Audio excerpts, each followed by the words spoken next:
9 June মঙ্গলবার কোলাঘাটের বলাকা মঞ্চে অনুষ্ঠিত হতে চলেছে রাজ্যের মুখ্যমন্ত্রী শুভেন্দু অধিকারীর গুরুত্বপূর্ণ প্রশাসনিক বৈঠক।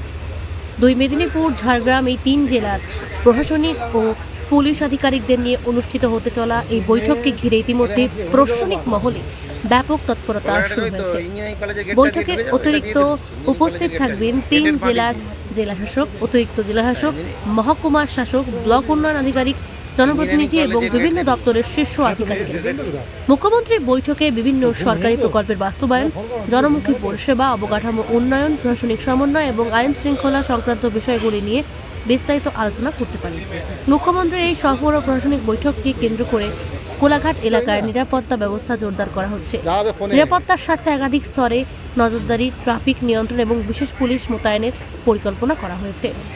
3 জেলার উন্নয়ন, প্রশাসনিক সমন্বয় এবং আইন শৃঙ্খলা সংক্রান্ত গুরুত্বপূর্ণ সিদ্ধান্ত এই বৈঠক থেকে উঠে আসতে পারে বলে জল্পনা শুরু হয়েছে।